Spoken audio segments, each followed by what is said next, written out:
சிம்மம் ராசி விடாமுயற்சிக்கு சொந்தக்காரவங்க. உண்மையான ஒரு உழைப்பு அப்படிங்கிறத நமக்கு உயர்வை தரும் அப்படிங்கிறத உணர்ந்தவங்க. தனித்துவமான குணாதிசயங்களுக்கு சொந்தக்காரவங்க. ஆளுமை திறனும் அதிகார தோரணையும் இருந்தாலும் கூட யார் மீதும் அதிகாரத்தை செலுத்தாதவங்க. அதே மாதிரி சிம்மம் ராசிக்காரவங்க ஒருத்தவங்க உயர் பதவியில் இருந்தாலும் அவங்களால கீழே இருக்கக்கூடிய மக்கள் யாருமே பாதிக்கப்பட மாட்டாங்க. சொல்லப்போனோம் அப்படின்னா அவங்கள ரொம்ப சந்தோஷமாக இருக்கிறதுக்கு இவங்க காரணகர்த்தாவாக இருப்பாங்க. அது மட்டும் இல்லாமல் தனித்துவமாக செயல்பட்டு இவங்க தனித்து செயல்பட்டாலும் வெற்றியை அடையக்கூடியவங்க. ஆனால் எல்லாரையுமே சேர்த்து ஒரு பிழைக்கணும் அப்படிங்கிறது உறுதியாக அவங்க குடும்ப ஒற்றுமைக்கு தான் எவ்வளவு அசிங்கப்பட்டாலும் அவமானப்பட்டாலும் பரவாயில்ல அப்படின்னு சொல்லிட்டு நினைக்கக்கூடியவங்க. குடும்பத்துக்காக தன்னுடைய தன்மானத்தையும் இழக்கக்கூடியவங்களாக இருந்தாலும் இவங்களுக்கு தன்மானம் அப்படிங்கிறது உயிருக்கும் மேலேங்க. தன்னுடைய தன்மானத்துக்கு ஒரு இழுக்கு வருது அப்படின்னா அங்கே தலையே போனாலும் அந்த ஒரு விஷயத்துக்கு உடன்பட மாட்டாங்க. அதே மாதிரி இவ்வளவு எல்லா விதங்கள்லையும் கரெக்டாக இருந்தாலும் இவங்க கஷ்டப்பட்டுக்கிட்டே இருக்காங்க. இன்னொரு முக்கியமான விஷயம், தனிப்பட்ட முறையில் ஜாதகம் பார்க்க இந்த வாரத்துக்கான அப்பாயின்மெண்ட் ஃபிக்ஸ் பண்ண சொல்லி நிறைய பேர் கேட்டிருந்தீங்க. நாம் கண்டினியூவாக இப்போலாம் வீடியோவில் கொடுத்துட்டு தாங்க இருக்கோம். இப்போது ரூபாய் 199க்கு தெளிவாகவும் விளக்கமாகவும் நம்ம ஜாதகம் பார்த்து தரோங்க. அதுவும் இந்த ஒரு மாதம் மட்டுங்க. அது மட்டும் இல்லாமல் தாழ்மையான வேண்டுகோள், இந்த நம்பருக்கு ஃபோன் கால் எதுவும் பண்ண வேணாங்க. ஜஸ்ட்டு உங்கள் வாட்ஸ்அப்பில் இருந்து மெசேஜ் அனுப்புனாலே போதும். உங்களுக்கு தேவையான அனைத்து டீட்டெயிலுமே நம்ம டீமில் இருக்கிறவங்க கொடுத்துருவாங்க. அப்பாயின்மெண்ட் டேட் மற்றும் டைம் ஃபிக்ஸ் பண்ணதற்கு பிறகு அந்த நேரத்தில் நான் உங்களுக்கு ஃபோன் கால் பண்ணி ஜாதகம் பார்த்து பலன்கள் சொல்லிவிடுவேங்க. உங்களுக்கு வாய்ஸ் நோட் வேணும் அப்படின்னாலும் அதையும் நாங்கள் அனுப்பிச்சிடுவோம். ஜஸ்ட் நீங்கள் வாட்ஸ்அப்பில் மெசேஜ் மட்டும் பண்ணாலே போதுங்க. உங்களுக்கு டீட்டெயில் அப்படிங்கிறது சொல்லிவிடுவாங்க. அப்புறம் நிறைய பேர் கேட்குறாங்க எவ்வளோ நேரம் ஆகும்னு. ஃபஸ்ட்டு நாம் ஜனன காலகட்டத்தை பார்த்து பலன்கள் அப்படிங்கிறத சொல்லிவிடுவோம். இதை விட முக்கியமான விஷயம், இங்கே டைம் ஒரு விஷயமே இல்லைங்க. உங்களுடைய கேள்விகள் பதில்கள், உங்களுடைய கேள்விகளாக இருக்குங்கள்ல, சந்தேகங்கள் கேள்விகள், இது எல்லாத்தையும் சொல்கிறதுக்கே நம்ம நிறைய டைம் எடுத்துக்கும். 30 நிமிஷத்துக்கு மேலே கூட பரவாயில்ல, 1 ஹவர் ஆனால் பரவாயில்ல, உங்களுக்கு தெளிவாக புரிகிற வரைக்கும் நாங்கள் ஜாதகத்தை கிளியராக சொல்லிவிடுவோங்க. இதை தாண்டி நம்ம எப்படி ஜாதகம் பார்க்குறோம் அப்படின்னா, முதல்ல ஜனன காலகட்டத்தின் அடிப்படையில் பொதுவான பலன்கள் அப்படிங்கிறத சொல்லிவிடுவோம். அதற்கப்புறமா இப்போ இருக்கக்கூடிய கிரகங்கள் அடிப்படையில் இப்போதைக்கு உள்ள சூழ்நிலைகளும் தசாபுக்திகளின் அடிப்படையில் எதிர்காலத்தை வச்சு நம்ம கணித்து சொல்லிடலாங்க. இதை தாண்டி கடைசியாக உங்களுக்கு தெளிவான உங்களுக்கான பரிகாரம் அப்படிங்கிறதையும் சொல்லிடுவோம். இதில் இருந்தே உங்களுக்கு எல்லா டீட்டெயிலும் கிடச்சிரும். கடைசியில் ஜாதகம் இல்லைனாலும் ஜஸ்ட்டு பிறந்த தேதி, நேரம், பிறந்த இடம் மட்டும் சொன்னாலே போதுங்க. நாங்கள் உங்களுக்கு ஜாதகம் பார்த்து பலன்கள்ங்கிறது சொல்லிவிடுவோங்க. நீங்கள் ஜஸ்ட்டு வாட்ஸ்அப்பில் ஒரு மெசேஜ் மட்டும் பண்ணாலே போதுங்க. உங்களுக்கான எல்லா டீட்டெயிலும் சொல்லிவிடுவாங்க. சரி, ஓகே, வாங்க இன்றைக்கான வீடியோக்குள்ளே நாம் போகலாம். தொடர்ந்து நிறைய தோல்விகள் அப்படிங்கிறத சந்திக்கிறாங்க அப்படின்னா, அதாவது நல்லா கேட்டுக்கோங்க, அதற்கான காரணம் எங்கே நிற்கிது அப்படின்னா இவங்களுடைய மனசு. இலகிய மனசுக்கு சொந்தக்காரவங்க.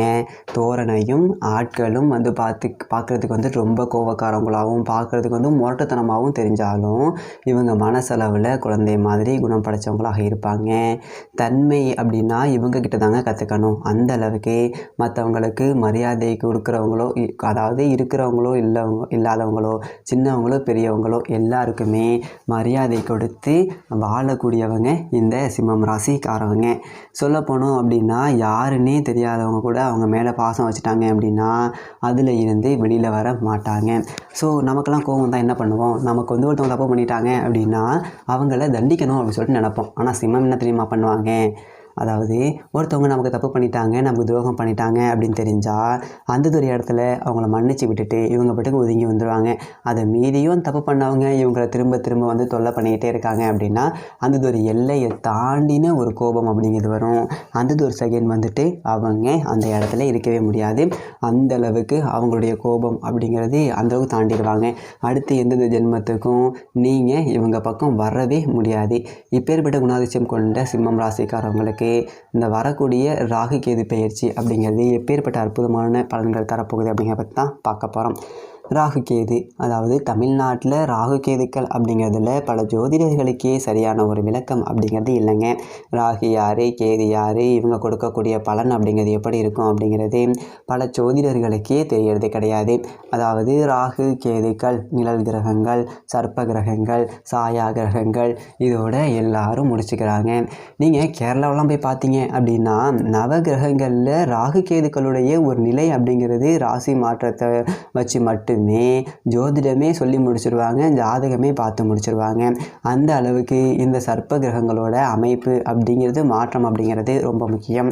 இதில் ராகு அப்படிங்கிறவர் விஷப்பாம்பு, கேது அப்படிங்கிறவர் விஷமற்ற ஒரு பாம்பு. அதாவது ராகு வந்துட்டு அதீத ஒரு தைரியம் அப்படிங்கிறத கொடுப்பாரு. நமக்கு நிறைய கர்ம வினைகள் அப்படிங்கிறத, முன்னோர்களுடைய கர்ம வினை அப்படிங்கிறத கொடுப்பாரு. கேது அப்படிங்கிறவர் பற்றற்ற ஒரு தன்மை அப்படிங்கிறத கொடுப்பாரு. ஒவ்வொரு கிரகங்களுக்கும் ஒரு நாள் இருக்கும் பார்த்தீங்களா. இப்போது ஞாயிறுக்கு அப்படின்னா சூரியன், திங்களுக்கு சந்திரன், செவ்வாய்க்கு செவ்வாய், புதனுக்கு புதன், வியாழனுக்கு குரு, வெள்ளிக்கு சுக்கிரன், சனிக்கு சனி அப்படின்னு.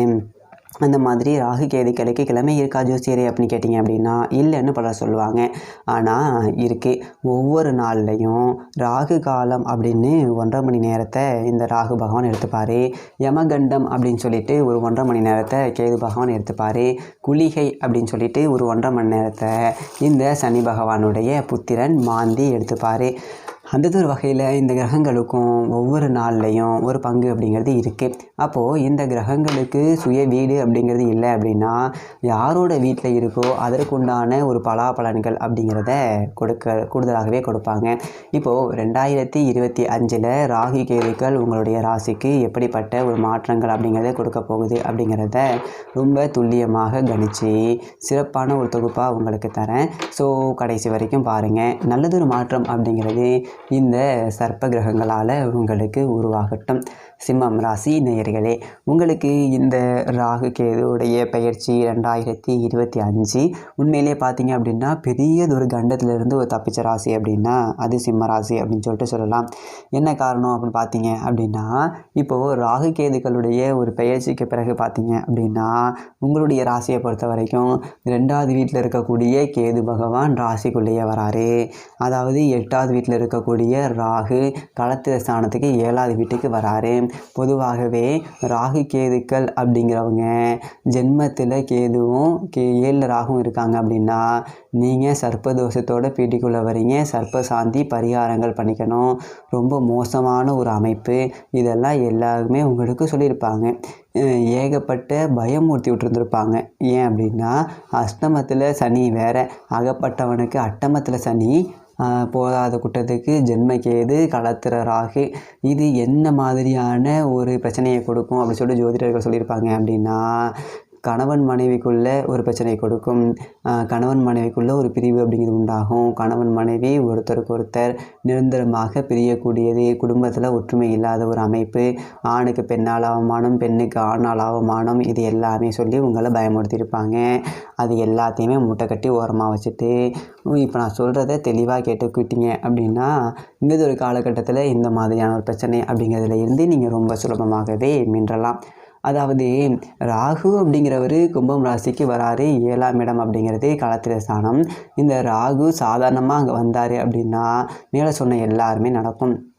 குடும்பத்தை பிரிச்சிருப்பார், குடும்பத்தை குத்துக்கொலையில் விட்டுருப்பார், இது எல்லாமே நடந்திருக்கும். ஆனால் அதிர்ஷ்டவசமாக இதை ராகு கேது பயிற்சி நடக்கிறதுக்கு 4 நாளைக்கு முன்னாடி, அதாவது மே 14ஆம் தேதி உங்களுடைய ராசிக்கு லாப வீட்டுக்கு குரு வந்துடுறாரு. அப்போது மிதுனத்துக்கு வரக்கூடிய குரு தன்னோட 9ஆம் பார்வையால் கும்பத்தில் இருக்கக்கூடிய ராகுவை பார்த்துடுறாரு. அப்போது குருவினுடைய பார்வையில் ராகு படுவதனால ராகு புனிதப்பட்டு போகிறாரு. ஒரு குரு சண்டால யோகம் அப்படிங்கிறதே அங்கே உருவாகி போகுது. அதனால் ராகு எந்ததொரு இடத்துல கெடுதல் செய்ய வந்தாரோ குரு பார்வை பட்டுட்டார் அப்படிங்கிறதுனால அந்த இடத்துல அவர் ஒரு நன்மை செஞ்சு தான் ஆகணும். அவருக்கு வேறு வழிங்கிறது கிடையாது. குரு பார்வைக்குள்ளே ராகு போயிட்டு ராகு தன்னைத்தானே புனிதப்படுத்திக்கிட்டார். குருவால் புனிதப்படுத்தப்பட்டுட்டார். அதனால் மற்ற ஜோதிடர்கள் சொல்கிற மாதிரி பயம், அச்சம் இதெல்லாம் ஒன்றும் வேண்டாம். அதெல்லாம் கணவன் மனைவிக்குள்ளே நல்லது ஒற்றுமை அப்படிங்கிறது இருக்கும். திருமணம் ஆகாதவர்களுக்கு திருமணம் அப்படிங்கிறது நடக்கும். அதுதான் ரொம்ப ரொம்ப முக்கியம். அதே மாதிரி காதல் உறவுகளில் இருக்கிறவங்க திருமணமாக மாற்றலாம். வீட்டில் போயிட்டு இந்த ராகு கேது பயிற்சிக்கு பிறகு போயிட்டு எனக்கு ஒரு பையனை பிடிச்சிருக்கு, இல்லை எனக்கு ஒரு பொண்ணை வந்து பிடிச்சிருக்கு அப்படின்னு சொல்லிட்டு சொல்லி பேசி அனுமதி வாங்குறதுக்கும் ஒரு நல்லதொரு காலகட்டமாக இருக்குது. அதே மாதிரி 7ஆம் இடத்துல இருந்து கெடுதல் மட்டுமே செய்ய வந்த ராகு இப்போ நல்லது மட்டுமே தான் செஞ்சாகணும். அவருக்கு வேறு வழி அப்படிங்கிறது கிடையாது. அப்போது கூட்டு தொழிலில் வருமானம் அப்படிங்கிறத கொடுப்பாரு. ஒரு தொழில் செஞ்சுக்கிட்டு இருக்க ஒரு முதலீடு 10 ரூபா பத்தலை அப்படின்னா கூட்டாளிகள் வகையில் ஒருத்தர் வந்துட்டு வருவார். முதல் போகிறேன் நான், 2 பேரும் சேர்ந்து செய்வோம் அப்படின்னு. அந்த ஒரு நேரத்தில் நம்ம என்ன செய்யணும் அப்படின்னா அதை பயன்படுத்திக்கலாம். அதே நேரத்தில் ஒப்பந்தங்கள் முறையாக இருக்கணும். சும்மா பேச்சுவாக்கில் இல்லாமல் உனக்கு பாதி எனக்கு பாதி அப்படின்னு சொல்லிட்டு 10 ரூபா பத்திரம் போட்டு 2 பேரும் எழுதிக்கலாம். 4 சாட்சியை கூப்பிட்டு கையெழுத்து போடு, இந்தா இவ்வளோ நீ போட்டிருக்க, இவ்வளோ உனக்கு இவ்வளோ எனக்கு, வர லாபத்தில் நட்டம் வந்தாலும் உனக்கு இவ்வளோ எனக்கு இவ்வளோ அப்படின்னு சொல்லிட்டு பிரிச்சுக்கிட்டு எழுதிக்கிட்டு முறைப்படி தொழில் செஞ்சீங்க அப்படின்னா பெரிய அளவில் ஒரு முன்னுக்கு வரலாம். அதே போல் புனிதப்பட்ட ராகு அப்படிங்கிறவர் உங்களுக்கு ஒரு பொற்காலம் அப்படிங்கிறத அமைச்சு கொடுப்பார். அப்படிங்கிறதுல எந்த விதமான ஒரு மாற்றமும் இல்லை. அதோட முக்கியமான ஒரு விஷயம் என்ன அப்படின்னா, நண்பர்கள் பகையாக இருக்கணும் ராகு புனிதப்படலை அப்படின்னா. இப்போ ராகு புனிதப்பட்டதால் நண்பர்கள் உங்களுக்கு ஆதரவாக இருப்பாங்க. அஷ்டம சனி காலகட்டத்தில் நட்பு அப்படிங்கிறது துரோகமாக மாறும்.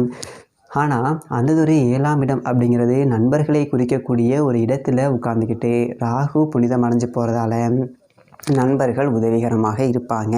இந்த ராகு கேது பயிற்சி அப்படிங்கிறது நல்லா தான் இருக்கும். அதே மாதிரி இன்னொரு முக்கியமான விஷயம், கேது ஜென்மத்துக்குள்ளே வராரு. கேது யார் அப்படின்னா ஒரு பற்றற்ற ஒரு துறவி.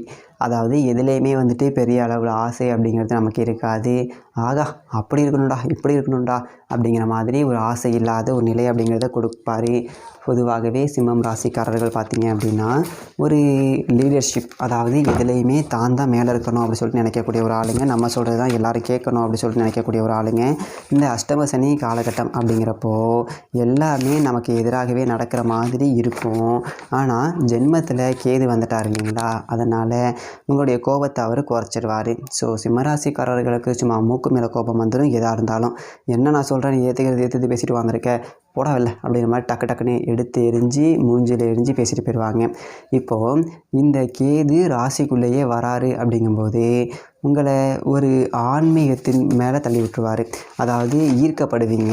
எதாக இருந்தாலும் நிதானம் அப்படி சொல்லிட்டு உங்களை நீங்களே கிள்ளி பார்த்துப்பீங்க. சுற்றி உள்ளவங்கள்லாம் கேட்பாங்க, இவனா இப்படி அப்படிங்கிற மாதிரி. எப்பா எடுத்தேன் கழுத்தை முறித்தேன் அப்படின்னு தான் பேசுவாங்க. இப்போ ஆனால் அவ்வளோ ஒரு பொறுமையாக நிதானமாக பேசுகிறானே, பரவாயில்லையே, ஒரு பக்குவம் அப்படிங்கிறது வந்துருச்சு போல பிள்ளைக்கு அப்படின்னு சொல்லிட்டு 4 பேர் சொல்கிற அளவுக்கு உங்களுடைய பக்குவம் அப்படிங்கிறது ரொம்ப நல்லாயிருக்கும். பெரும்பாலும் இந்த அஷ்டம சனி காலகட்டத்தில் கஷ்ட நஷ்டம் அப்படிங்கிறது வரும். அதில் எந்த ஒரு மாற்றம் அப்படிங்கிறதும் இல்லை. ஏன் அப்படின்னா ராகுவை விட மிஞ்சியவர் தான் சனி. அதனால் அஷ்டம சனி கொடுக்கக்கூடிய கெடுதலை ராகுவால் தடுக்க முடியாது. ஆனால் இந்த ஜென்மத்துக்குள்ளே கேது இருக்கிறதுனால உங்களுக்கு சில நன்மைகள் அப்படிங்கிறத இருக்கும். எதன் மேலேயும் பெருசாக ஆசைப்பட மாட்டீங்க. ஆசைப்பட்டு ஒரு பெரிய முதலீடு கடன் வாங்கி போட்டேன் நட்டமாகி போச்சு அந்த ஒரு வேலைலாம் இல்லை.